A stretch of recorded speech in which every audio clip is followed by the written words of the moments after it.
বইপাঠ by আইকে চ্যানেলে আপনাদের সকলকে স্বাগতম। আজকে আমরা শুরু করতে যাচ্ছি উমর আল জাবেরের গবেষণামূলক বই পড়ো। আজকে প্রথম পর্ব। যারা প্রথমবার আমাদের শুনছেন অবশ্যই আমাদের চ্যানেলটি সাবস্ক্রাইব করে নেবেন। আমার কাজে লাগবে এমন কিছু কোরআনে আছে কি? কোরআন সম্পর্কে একটি প্রচলিত ধারণা হলো এটি একটি উচ্চ মার্গের ধর্মীয়, নৈতিক, ঐতিহাসিক বই, যাতে বড় বড় জটিল ব্যাপারগুলোই শুধু বলা আছে। দৈনন্দিন জীবনে কাজে লাগে এমন সাধারণ ব্যাপারগুলোর জন্য কোরআন নয়। যেমন আমরা কিভাবে কথা বলবো, কিভাবে বেড়াতে যাব, কিভাবে বাচ্চাদের বিছানা দেব, এসব খুঁটিনাটি সাধারণ দৈনন্দিন ব্যাপারের জন্য কোরআন নয়। আসলে কি তাই? দেখা যাক মানুষের স্রষ্টা আল্লাহ তাআলা নিজে আমাদের দৈনন্দিন জীবনে চলার জন্য কত কিছু শিখিয়েছেন। কথা বলা, মানুষের সাথে কথা বলার সময় ভদ্র, মার্জিতভাবে উত্তম কথা বলবে। 2 নম্বর সূরার 83 নম্বর আয়াত। সত্য কথা বলবে, বনিতা না করে, ধোঁকা না দিয়ে স্পষ্ট বলবে। 33 নম্বর সূরার 70 নম্বর আয়াত। চিৎকার করবে না, কর্কশভাবে কথা বলবে না, নম্রভাবে নিচু স্বরে কথা বলবে। 31 নম্বর সূরার 19 নম্বর আয়াত। সত্যি মনোভাবটা মুখে প্রকাশ করবে, মনে এক, মুখে উল্টো কথা বলবে না। 3 নম্বর সূরার 167 নম্বর আয়াত। ফালতু কথা বলবে না এবং অন্যের ফালতু কথা শুনবে না। যারা ফালতু কথা বলে, অপ্রয়োজনীয় কাজ করে সময় নষ্ট করে, তাদের কাছ থেকে সরে যাবে। 23 নম্বর সূরার 3 নম্বর আয়াত। 28 নম্বর সূরার 55 নম্বর আয়াত। কাউকে নিয়ে উপহাস, টিটকারি, ব্যঙ্গ করবে না।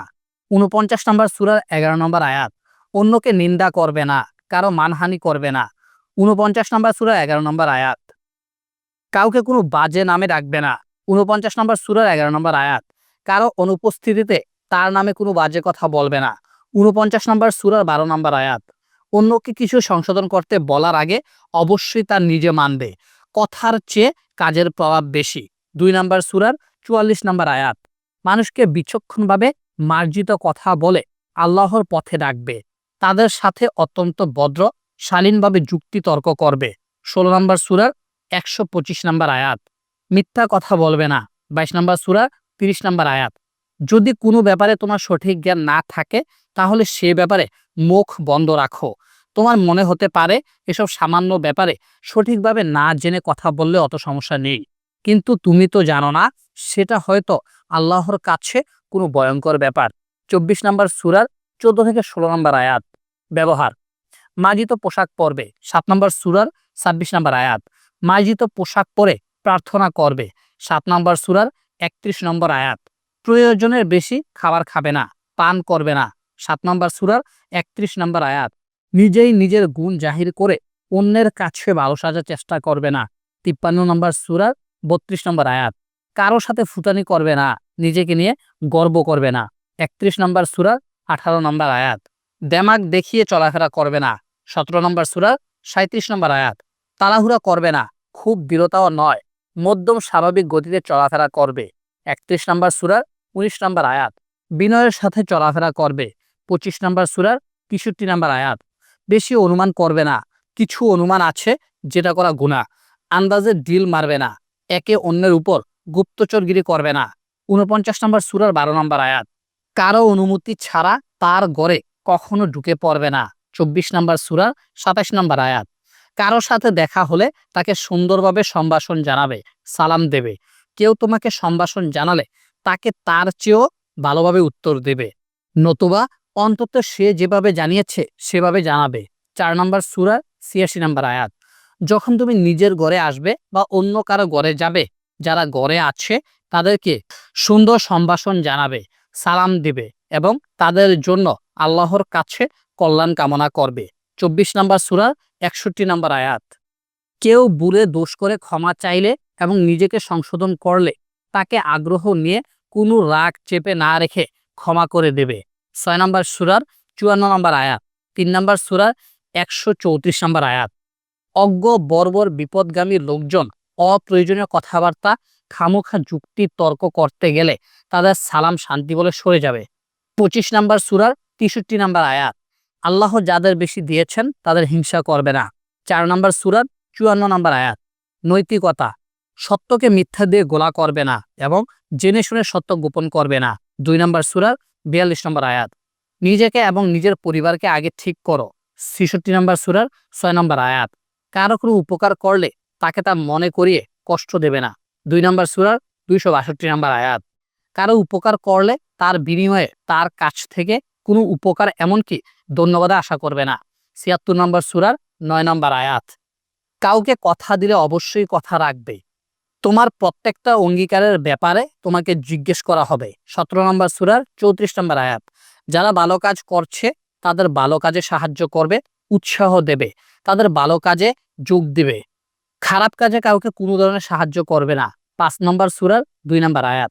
যারা ফাজলামি সেবলামি করে তাদের কাছ থেকে নিজের সম্মান বজায় থাকতে সরে যাবে। ২৫ নম্বর সূরার ৭২ নম্বর আয়াত। নোংরামি অশ্লীল কাজের দ্বারে কাছেও যাবে না, সেটা গোপনে হোক আর প্রকাশ্যে। ৬ নম্বর সূরার ১৫১ নম্বর আয়াত। বিপরীত লিঙ্গের প্রতি দৃষ্টি অবনত রাখো, কাম দৃষ্টি নিয়ে তাকাবে না, এক পলকের জন্য নয়। ২৪ নম্বর সূরার ৩০ নম্বর আয়াত। ২৪ নম্বর সূরার ৩১ নম্বর আয়াত।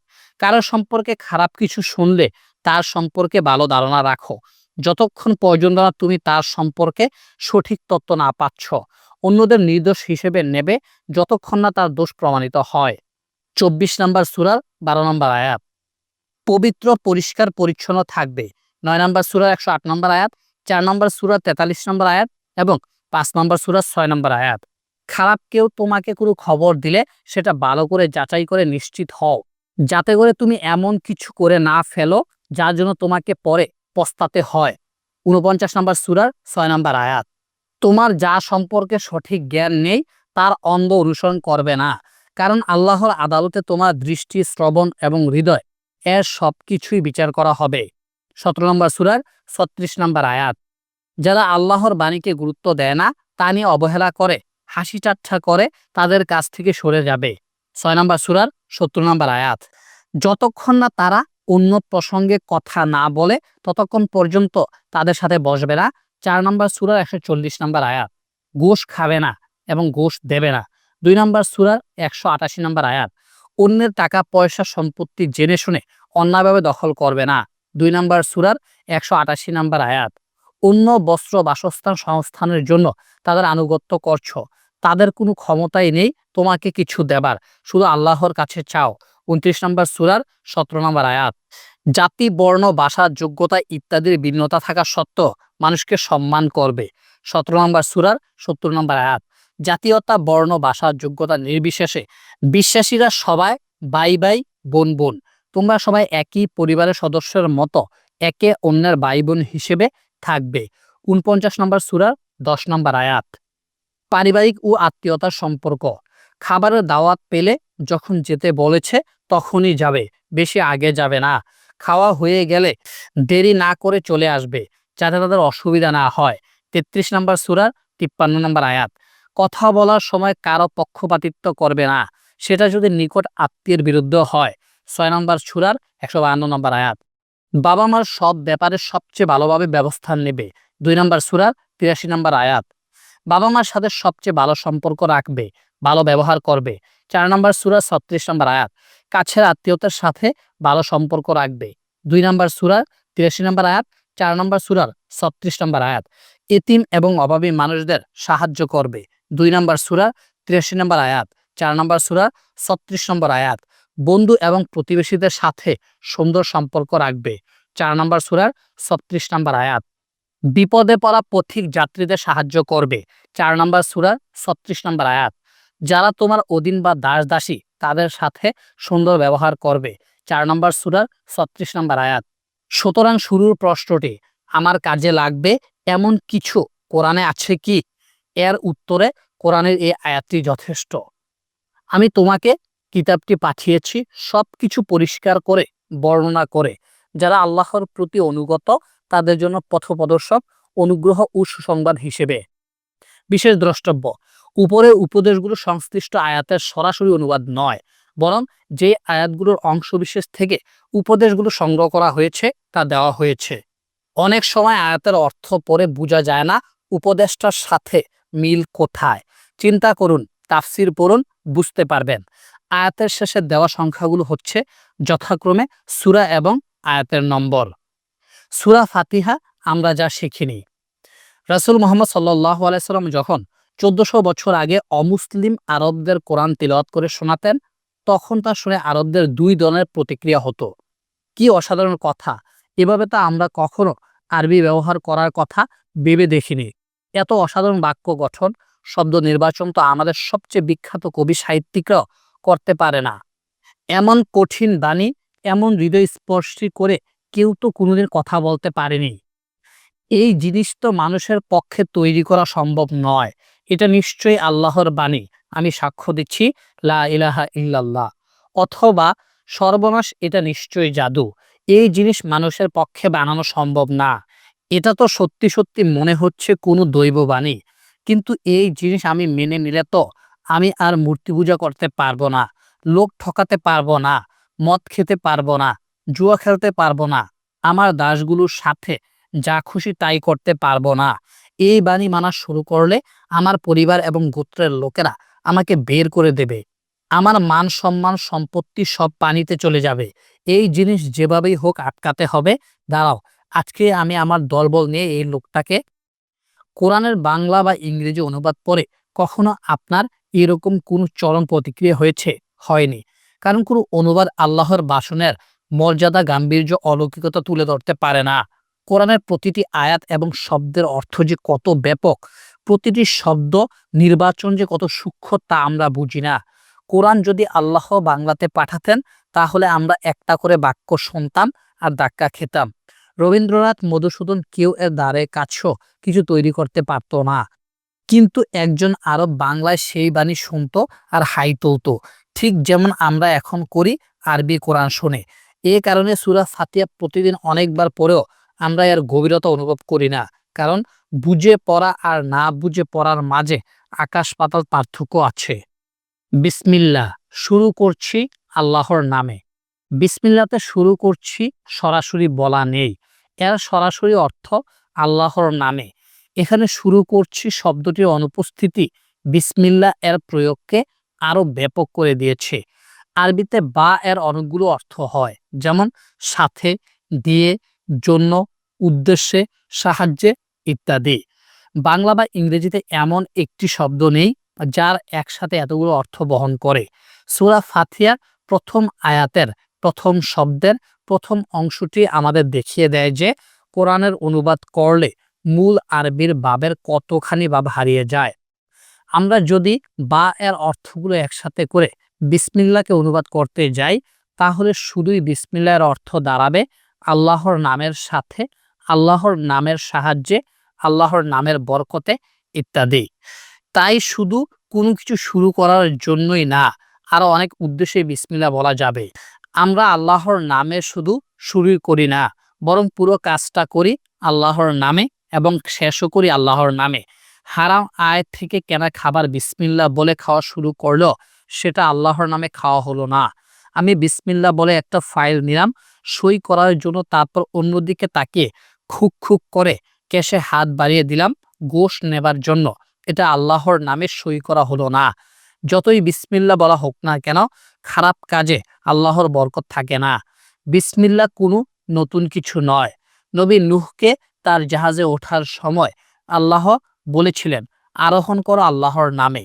নবী সুলাইমান আলাইহিস সালামকে যখন রানী সাবাকে বাণী পাঠিয়েছিলেন, তখন তার শুরু হয়েছিল বিসমিল্লাহির রহমানির রহিম দিয়ে।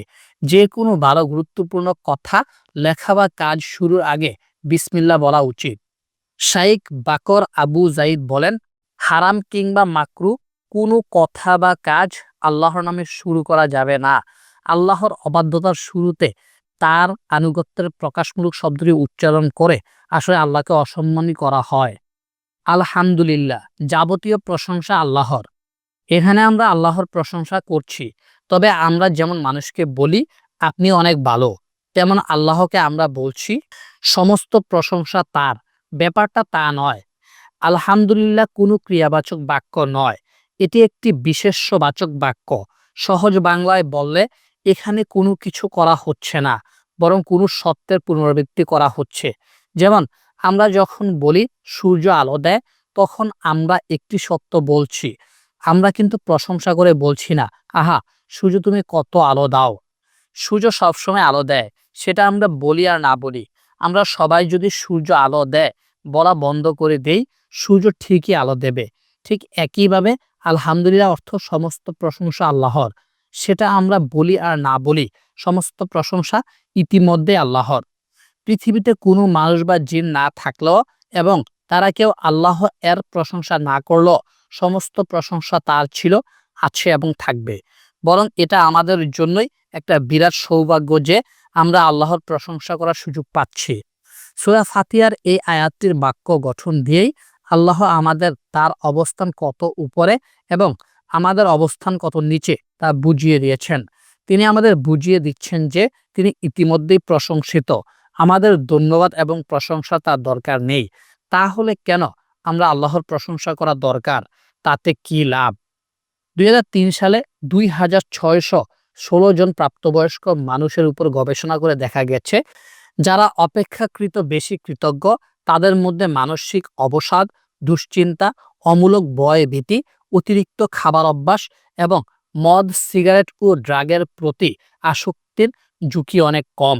আরেকটি গবেষণা দেখা গেছে, মানুষকে নিয়মিত আরও বেশি কৃতজ্ঞ হতে অনুপ্রাণিত করলে মানুষের নিজের সম্পর্কে যে হীনমন্যতা আছে, নিজেকে ঘৃণা করা, নিজেকে সবসময় অসুন্দর, দুর্বল, উপেক্ষিত মনে করা ইত্যাদি নানা ধরনের সমস্যা ৭৬% পর্যন্ত দূর করা যায়। ২০০৯ সালে ৪০১ জন মানুষের উপর গবেষণা করা হয়, যাদের ৪০% এর ক্লিনিক্যাল স্লিপ ডিসঅর্ডার অর্থাৎ জটিল ঘুমের সমস্যা আছে।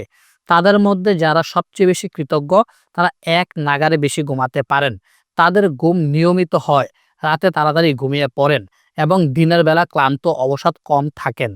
হফস্ট্রা বিশ্ববিদ্যালয়ের মনোবিদ্যার সহকারী অধ্যাপক ডক্টর জেফ্রি ফ্রহ ১,০৩৫ জন ১৪ থেকে ১৯ বছর বয়সী শিক্ষার্থীদের উপর গবেষণা করে দেখেছেন, যারা বেশি কৃতজ্ঞতা দেখায় তাদের পরীক্ষার ফলাফল অপেক্ষাকৃত ভালো, সামাজিকভাবে বেশি মেলামেশা করে এবং হিংসা ও মানসিক অবসাদে কম ভোগে।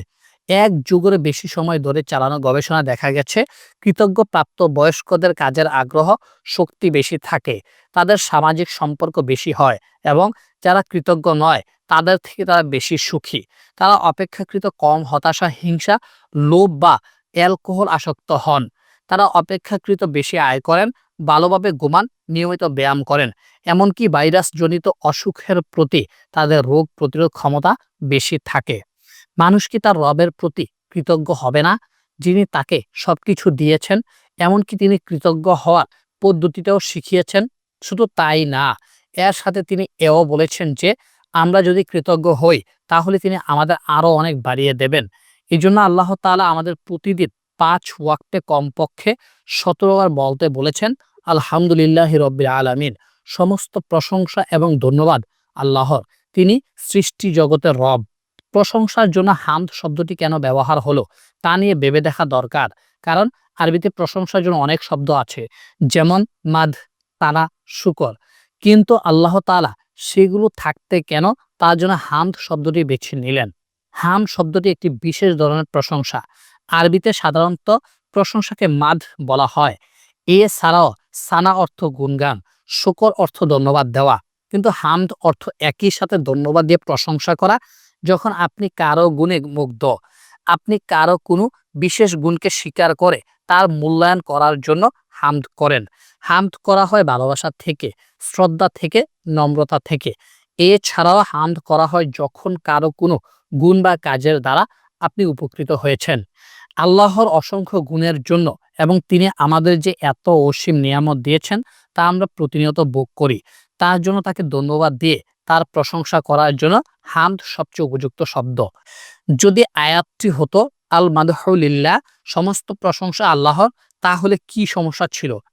মাদহ অর্থ যদিও প্রশংসা, কিন্তু মাদ একই সাথে বস্তু এবং ব্যক্তির জন্য করা যায়। মাদ এমন কারোর জন্য করা যায় যে সেই গুণ নিজে অর্জন করেননি। যেমন আপনি বলতে পারেন গোলাপ ফুল খুব সুন্দর, কিন্তু গোলাপ ফুল সুন্দর হওয়ার পেছনে গোলাপের কোনো কৃতিত্ব নেই। কিন্তু হামদ শুধু বুদ্ধিমান, ব্যক্তিত্ববান সত্তার জন্য প্রযোজ্য। যদি আয়াতটি হতো আসসানাউলিল্লাহ, সমস্ত গুণগান মহিমা আল্লাহর, তাহলে কি সমস্যা ছিল? সানা হচ্ছে শুধুই কারো কোনো গুণের প্রশংসা করা, যা খুবই সীমাবদ্ধ, এর মধ্যে কোনো কৃতজ্ঞতা নেই। আমরা শুধু আল্লাহর এর গুণের প্রশংসা করি না, আমরা তার প্রতি একই সাথে কৃতজ্ঞ। তাহলে আয়াতটি আর শুকরুলিল্লাহ, সমস্ত ধন্যবাদ আল্লাহর হলো না কেন? আমরা কাউকে ধন্যবাদ দিই শুধু যখন কেউ আমাদের কোনো উপকার করে। আল্লাহর বেলায় সেটা প্রযোজ্য নয়। আমরা আল্লাহর হামদ সবসময় করি, হঠাৎ করে খুঁটিপতি হয়ে গেলেও করি, আবার ক্যান্সার ধরা পড়লেও করি। সব অবস্থায় আল্লাহর হামদ আলহামদুলিল্লাহ আলা কুল্লি হাল। এছাড়াও শুকর করা হয় যখন আপনি কারো কাছ থেকে সরাসরি উপকার পান, কিন্তু হামদ করা হয় যখন উপকারটি শুধু আপনাকে না বরং আরো অনেককে প্রভাবিত করে। যেমন কেউ আপনাকে এক গ্লাস পানি এনে দিল, আপনি শুকরান বলে ধন্যবাদ দিলেন, কিন্তু আল্লাহ শুধু আপনাকে এক গ্লাস পানি দেননি, বিশাল সমুদ্র দিয়েছেন 600 কোটি মানুষের জন্য পানি ধারণ করার জন্য। সূর্য দিয়েছেন যাতে সূর্যের তাপে সেই পানি বাষ্প হয়ে বিশুদ্ধ রূপে মেঘে জমা হয়। তারপর শীতল বায়ু দিয়েছেন যাতে সেই মেঘ ঘন হয়ে একসময় বৃষ্টি হয়। তারপর মাটির ভেতরে পানির জমার ব্যবস্থা করে দিয়েছেন যাতে সেই পানি বিশুদ্ধ অবস্থাতে শত বছর জমা থাকে। তারপর সেই বিশুদ্ধ পানি বের হয়ে আসার জন্য ঝর্ণা, নদী, পুকুর দিয়েছেন যাতে আপনি সহজে সেই বিশুদ্ধ পানি পান করতে পারেন।